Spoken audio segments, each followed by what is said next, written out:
missed some opportunities out there on the field, but never once did I question our kids' effort or their physicality or their will to win, and even with everything that kind of happened in the game, still had an opportunity there late to go tie it up and didn't get done. So just got to be more detailed at practice, get after it, and move forward. And because we got a good team that we're going to be playing this week, traveling to Tennessee. So with that, I will take some questions.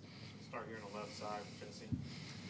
Yeah, Ben, we saw Deion Burks earlier in the year have some really good production. Mm-hmm. Maybe over the last 3 or 4 weeks, just the production hasn't been there as much. Just where is he at in this offense, and how do you guys kind of maybe get him more involved? Yeah, Deion's a talented kid who's been, honestly probably had the best 2 weeks consistently of practice from a technical standpoint and a straining to finish standpoint. It showed up in the game too, whenever you look at him away from the ball, sprinting to the ball, trying to pick up a block, and always just trying to be in position if something, were to go awry.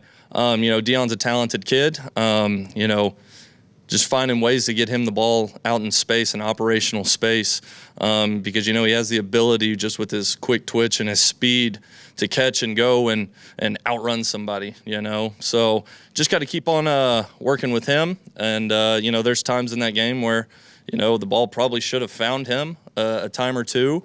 And for one reason or another, it didn't whenever we were out there. But Deion's been really consistent out at practice. So I'm really proud of the way that he's been attacking practice and getting after it.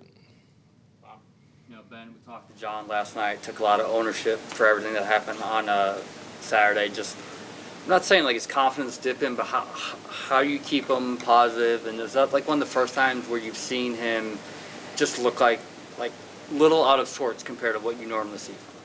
Yeah, it's no secret, and John said it. He didn't play his best ball, but I don't think that's all on John. Where there are moments where you'd like for him to be on point and deliver the ball where it needs to, or make the toss whenever he needs to. Absolutely, but I also look at myself in the mirror whenever that happens. What did I not do throughout the week to get connected in that? And so, John knows that he has to play better, but I don't think in any way, shape, or form his confidence is just shaken. He didn't play his best. He knows that. I know that. We all know that. He didn't play his best, but the way that he came in Sunday and came in Monday and owned the mistakes that he had. I mean, he didn't try to make excuses for things. He didn't do that. He just owned it and said, I got to be better. And that's the only thing you can do. I mean, looking at myself too, I had to look at myself and say, I got to be better, and so I don't think his confidence is shaken at all. He's a mature kid. He's a tough kid. And just how he's been Sunday and Monday with our walkthrough practice yesterday, he was really, really good. And so excited to see him throughout this week of work and excited to see him play on Saturday. Yeah. Xavier Robinson had a real stellar game, especially that third quarter. How significant is it to have him rolling, and will we see a lot of him in the future? Yeah, I mean, you'll definitely see X out there. I thought he gave a real spark to the entire team, to the entire stadium, just being tough to tackle, being physical, being violent, and popping off that big run. That was huge for the momentum of the game. And you look on that play, Isaiah Centenia and Giovanni Gibson are straining downfield, picking up those key blocks for him after he, made an unbelievable play in the hole to bounce it out and get out there. But just the way that he has been running consistently, physically, running through trash, breaking arm tackles, and being tough to take down. It's awesome. It's the player that he is. He's big. He's strong. I mean, y'all saw he's pretty fast, too. He's talented. And so I'm excited to keep on getting X going. Okay, let's go right side, second row, Tom. Yeah, Ben, after the game, I think Fabici said that Ryan Foje hadn't really worked at tackle until late in the week last week. Now that you've had time to watch his performance, just what did you make of his first start at right tackle, and what's that say about him that he can just seamlessly kind of move over to that right side, even though I know he played there in high school? Proud as can be of Ryan stepping in, going to that position. He had a great week of practice. Throughout practice would make your typical freshman mistake, but I mean, just like that, would correct the mistake. And he really played a really good game, was physical, had great communication. I mean, was just awesome. And so I think that's huge for his confidence. I think it says a lot about him as a player and the talent that he has, that he's able to move around, especially at such a young age. And I think it speaks to how intelligent of a kid he is, too, to be able to go out there, pick it up, get what Coach Biedenbow is trying to tell him, and go out there on a big stage and play the way he did. So I'm really proud of Ryan. It says a lot about him, and I'm just excited to see him grow even more. Next to Tom, Joe. Yeah, Ben, obviously when you're looking at film, you're evaluating players, but as far as like self-evaluation and, sequencing of play calls, everything like that, how do you sort of self-evaluate after a game? Yeah, I mean, you have to watch it a couple of times. You watch it a couple of times for a few different things. You watch it to, one, see how the flow of the game went. You watch it to see the execution of what you called, and then you watch it to see, would I have done something different in this situation? And I'm pretty sure every coach ever could say, I might do something different in that moment, in that situation. But between myself and our staff, a lot of things we had, if we get in this situation, this is what we're going to go for right here. And it's easy to look at hindsight and say, oh, man, I would have done that. But whenever you go in there with the confidence that we went in there, I felt good about it. There's always self-evaluation that has to happen. But the biggest self-evaluation that I took away from it for my own self and my own perspective is finding ways to make us execute better, make us more detailed, right? And that's not on the kids, that's on me.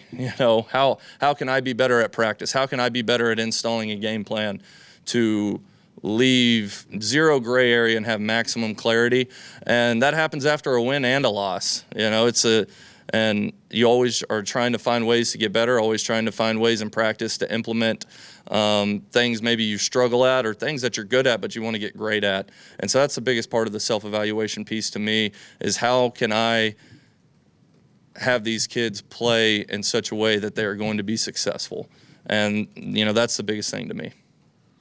Same row, Ryan Chapman. With Xavier, you mentioned that he gave the offense a spark. We saw that against Missouri last year at Alabama. I guess what does it take into Game 7, Game 8 to kind of feature him heavily when he's shown that he can do that before in the SEC? Yeah, I mean, I think the season's a whole body of work. I think the year's a whole body of work. And whenever you look at that running back room, I mean, throughout spring ball and fall camp and even the early parts of this season, there was a lot of guys doing a lot of really good things. People just see things that happen at the game. But, I think it's all a body of work. And X is a great practice player, but I think we have a lot of good kids on our team who execute at a high level. And so, it was never a question of X can do this or X can't do that. That was never once said, but it's just a whole body of work throughout the year, and X is ultra consistent and been making the plays whenever they come his way and playing tough and physical and being really reliable for us. So just like I said earlier, I can't wait to get him going even more. That's good, Barry. Yeah, 2 straight weeks have been tailbacks, gone over 100 yards. Do you think you've turned the corner on the running game and found things you can build off of and know that's something you can count on week to week? I think you can say that there's a lot of stuff to build on, and it all just comes down to a mindset and a certain physicality that you have. And the kids the young men have done a great job of bringing it every week in practice and our inside drill and being intentional with it and taking the field with the intent of we're going to move somebody. So absolutely, it's something that you can build on. It's been nice to get it going a little bit, but it ain't good enough. It's not. We got to keep on getting better at it. It's never going to be good enough. I mean, there's always things that we can do better, especially in that department of running the ball as a whole offensive unit. And so it's taking that by the horns and attacking it every single day in practice and watching it show up on game day. Yeah, Ben, obviously Isaiah had 2 really explosive catches for you guys, and then at the end he has a punt return that he probably want to have back. Just have you seen him kind of respond moving forward from that game in the last couple of days? I mean, Isaiah is such a mature young man. I mean, you look at it, his his dad is a collegiate coach. He's played at this level, at a high level, for a long time. So he understands the game of football. He understands the ebbs and flows of it, and he understands not to let one thing, determine who you are as a player, as a person. He doesn't let single moments beat him twice. He doesn't allow that to happen. And I just think that speaks to the level of maturity that he has as a player, the experience he has. And, he, again, I will say it, he is probably the most consistent person in the building, from taking care of his body to his film studies to his practice habits. He totally is a pro in that department. And, yeah, I'm excited to watch him play on Saturday again. John talked last night just about how important it is to be disciplined with your eyes, specifically in this offense, and how maybe this offense is a little simpler than others around the country. I was just curious if you could elaborate on that and how maybe you can help him see the field better. Yeah, that's the biggest thing, is being disciplined with your eyes and your footwork. Your eyes and your footwork, they win, and that's in any offense. That's, my system, anybody's system, eyes and footwork at the quarterback position, they always win, and timing wins, but that goes back to your eyes and footwork. And the best way that I can help him is at practice, and it's just demanding it out of him, and demanding perfection. You're never going to get it, but just demanding it. Hey, this drop, be perfect with it. Hey, it's covered over there. Get your eyes off of it quicker. It's fine. Go on to the next one. If it's not there, don't hang on to it trying to make something happen. And that's how I can be better for him, just specifically out at the practice field.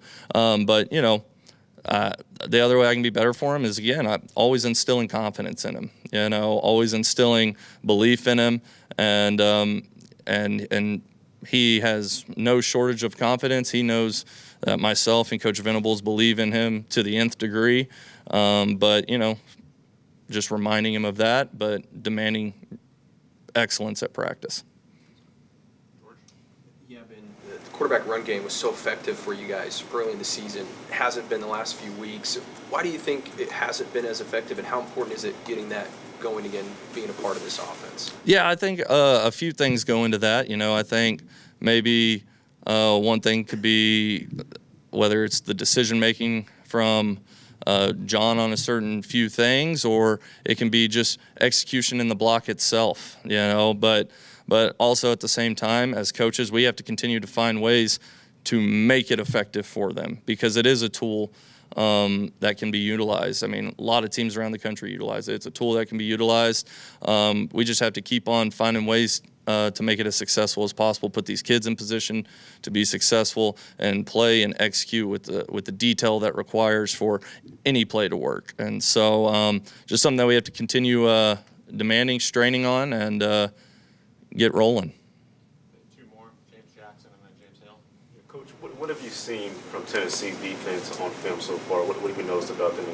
They're a disruptive bunch. I'm pretty sure they lead the league in turnovers, and they're up there at negative plays. I think they're just behind our defense. They're a disruptive bunch. They do a great job getting you to third down, and they thrive in third down. It's almost this is a no crap statement here, but they want to get you to third down, just like any defense does. But I really feel like they feel like that's where their money is made, and they do an awesome job with that. They have two defensive ends who are explosive and can give real problems, and then they got guys at the defensive tackle position who just have a great motor, who play hard.